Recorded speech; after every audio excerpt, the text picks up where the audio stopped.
नमस्कार दोस्तों, स्वागत करता हूं एक बार फिर से योर गुड चैनल पर। आज के इस वीडियो में हम जनरल मैनेजर की बात करेंगे। आज की वीडियो में मैं आपको बताऊंगा कि जनरल मैनेजर क्या पोस्ट होती है, क्यों पोस्ट होती है और क्या इनके काम होते हैं।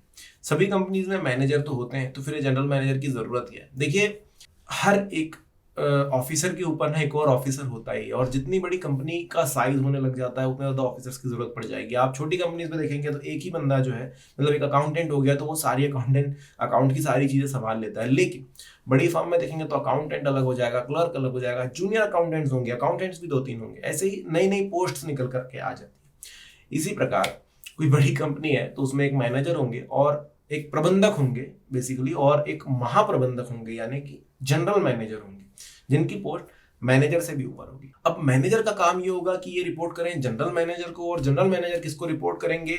ये कॉर्पोरेट एग्जीक्यूटिव्स को रिपोर्ट करेंगे, या फिर आप देखते हैं सीईओ जो होते हैं ना, इन लोगों को रिपोर्ट करते हैं जनरल मैनेजर्स कि भाई कितना काम हुआ। अब सबके हाथ में अलग अलग चीजें होती हैं। मैनेजर हो गया तो एक प्लांट का एक मैनेजर हो गया, है ना, या 2-3 प्लांट्स के एक मैनेजर हो गया।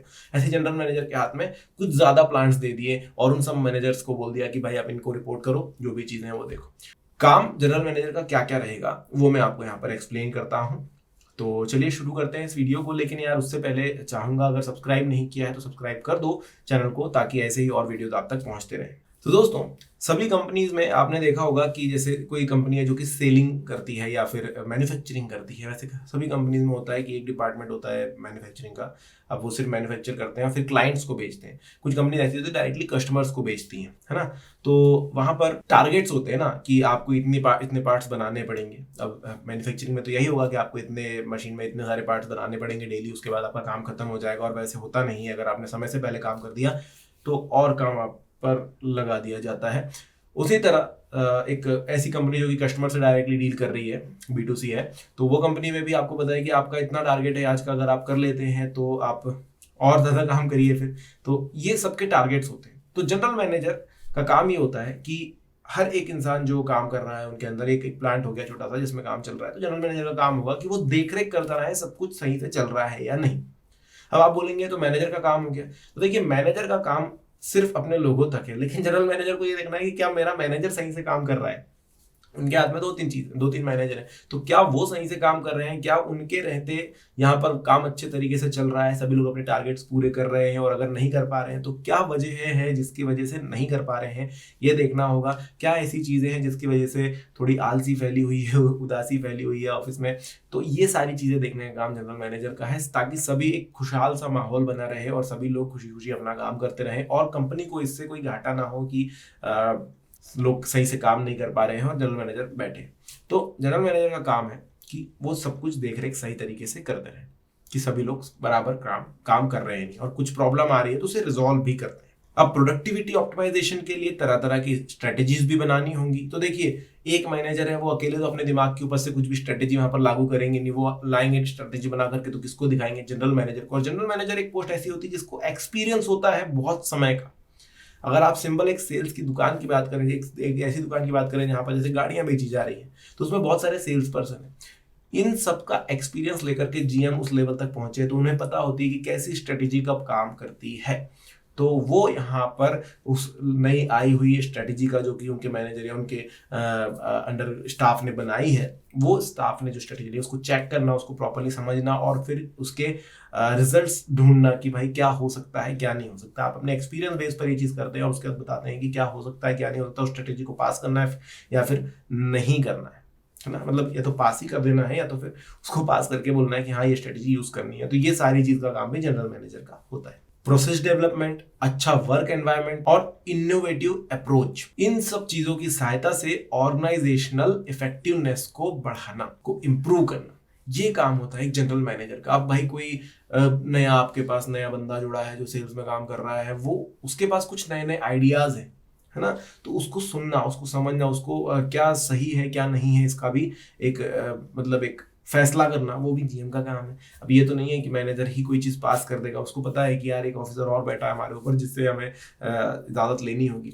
तो वो काम भी जीएम के चला जाता है। एक जनरल मैनेजर का काम होता है कि अपने जो कर्मचारी है उनको गाइड करना, उनको समय समय पर हेल्प करना। क्योंकि हो सकता है कई बार कि सेल्स में कुछ ऐसी प्रॉब्लम आ रही है जो कि किसी से सॉल्व नहीं हो रही है, मैनेजर को कुछ प्रॉब्लम आ रही है जो किसी से सॉल्व नहीं हो रही है, उनसे सॉल्व नहीं हो पा रही, कुछ बड़ी परेशानी, तो उस चीज़ को जनरल मैनेजर को सॉल्व करना होता है और अपने कर्मचारियों की समय समय पर हेल्प करनी होती है कि भाई कोई परेशानी है या नहीं है, कुछ गाइड करना किसी नए काम के लिए, कुछ नई प्रोसेस आई है, कुछ नया काम आया है जो कि आपको करना पड़ेगा और सभी लोग को लग रहा है कि यार कैसे हो पाएगा या नहीं हो पाएगा, तो ऐसे समय पर ढाढ़स बनाना, एक साहस देना, एक थोड़ा मोटिवेट करना, ये भी जीएम का काम होता है कि हाँ ये चीज़ हमसे हो जाएगी, क्योंकि उन्हें एक्सपीरियंस, सभी लोग एक्सपेक्ट करते हैं कि यार जीएम को तो पता होगा, तो वो चीज़ यहाँ पर दिखनी चाहिए आपका एक्सपीरियंस के थ्रू कि हाँ हम ये काम कर लेंगे, वो दिखाना एक जीएम का काम होता है।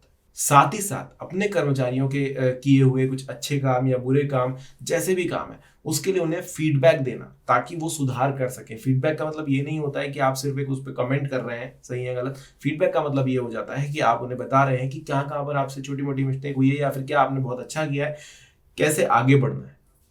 ठीक है, तो आपका काम ये होता है कि अपने कर्मचारियों को फीडबैक देते रहना समय समय पर, उनके अच्छे या बुरे जो भी काम वो कर रहे हैं उसके ऊपर। साथ ही साथ आप जिस प्रोसेस में काम कर रहे हैं, आप जिस कंपनी में काम कर रहे हैं, उसमें नए लोगों को रिक्रूट करना, ऑनबोर्डिंग कराना, साथ ही साथ उन्हें ट्रेन करने का काम भी जीएम को आ सकता है, तो ये काम भी उन्हें करना पड़ता है। अब एक कंपनी है वो एक बर्तन के पिंजरे की तरह हुई और बहुत सारे एम्प्लॉयज बर्तन की तरह हुए, तो कभी कभी दोस्तों ऐसा होता है कि वो बर्तन खनकते हैं, कभी कभी कॉन्फ्लिक्ट्स भी होते हैं, कभी कभी छोटे मोटे झगड़े जहाँ से भी हो जाते हैं, जिसकी वजह से हो सकता है कि प्रोडक्टिविटी पर फर्क पड़े। तो ऐसे समय पर जीएम का काम हो जाता है कि वहां पर एक सही न्याय करना, कॉन्फ्लिक्ट्स को रिजॉल्व करना, जो भी परेशानी है उसको ठीक करना, अगर नहीं हो सकता है तो शिफ्ट वाइज उनको उनकी अदला बदली करना ताकि उनको ज्यादा कुछ झेलना ना पड़े और एक दूसरे के वजह से कुछ परेशानी ना उत्पन्न हो जिसकी वजह से कंपनी की प्रोडक्टिविटी पर फर्क पड़े। तो ये जीएम का काम है कि कॉन्फ्लिक्ट्स को कैसे रिजॉल्व किया जाए, कैसे रास्ते निकाले जाए, तरह तरह के अलग अलग तरीके आजमा करके कैसे प्रोडक्टिविटी को जैसे कि तैसा रखें या उसे आगे ले जाने की कोशिश करें। साथ ही साथ ये भी एक काम हो जाता है कि प्रोजेक्ट टाइमलाइन जो है उसको मेंटेन करना जीएम का काम है। बहुत सारे प्रोजेक्ट्स आपको दिए जाते हैं और उनका एक टाइम लिमिट होता है कि इतने समय में उस प्रोजेक्ट को कंप्लीट कर लेना है, लेकिन कई सारी वजह होती है, कई सारे रीजंस हो सकते हैं जिनकी वजह से प्रोजेक्ट कंप्लीट नहीं हो पा रहा है। तो ऐसे समय पर जीएम का काम होता है कि प्रॉपर देख रेख करें, क्या वजह है उनको देखें, सॉल्व करें ताकि प्रोजेक्ट टाइमलाइन के अंदर प्रोजेक्ट कंप्लीट हो जाए। ऐसा ना हो कि उसके बाद में क्लाइंट्स ही चले जाए और आप कंप्लीट ना कर पाए।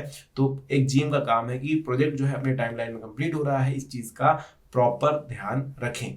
साथ ही साथ जो भी स्ट्रेटेजीज बनी है, जिनको यूज किया गया है, उसके रिजल्ट्स को, तो सबसे पहले तो जैसे जब स्ट्रेटेजी बनी है तब आप अपने एम्प्लॉयज को उसे एक्सप्लेन करेंगे, ब्रीफ करेंगे ताकि सभी लोग को समझ में आए कि हाँ कैसे काम करना है, किस तरीके से हमें काम करना है और कैसे हम इफेक्टिवली इससे अच्छा रिजल्ट लाएंगे। और जब रिजल्ट आता है, जो भी चीज़ निकल कर आती है, वो आप अपने एम्प्लॉयज के साथ शेयर करेंगे, उनको बताएंगे। उससे क्या फर्क पड़ता है, उससे अगर पॉजिटिव रिजल्ट्स आए हैं तो सभी में उत्साह उमंग वापस आता है और सब लोग सोचते हैं कि हाँ करना है और ये अच्छा हो रहा है, इस स्ट्रेटेजी से हम लोग सही जा रहे हैं।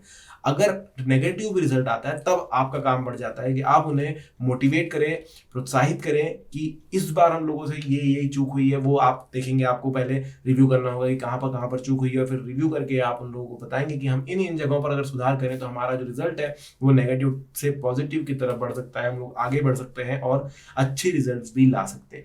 तो जो भी रिजल्ट निकल कर आए, जैसे भी आपकी स्ट्रेटेजी फेल हुई हो, पास हुई हो, आपको अपने एम्प्लॉयज को मोटिवेट करते रहना है।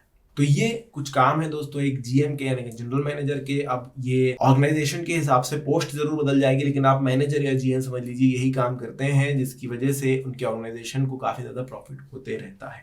तो अगर इसमें कुछ छूट गया है तो कमेंट सेक्शन में जरूर लिखकर बताइएगा। अगर आपको अभी भी डाउट है तो कमेंट सेक्शन में पूछ लीजिएगा। मिलेंगे नेक्स्ट वीडियो में, तब तक के लिए धन्यवाद।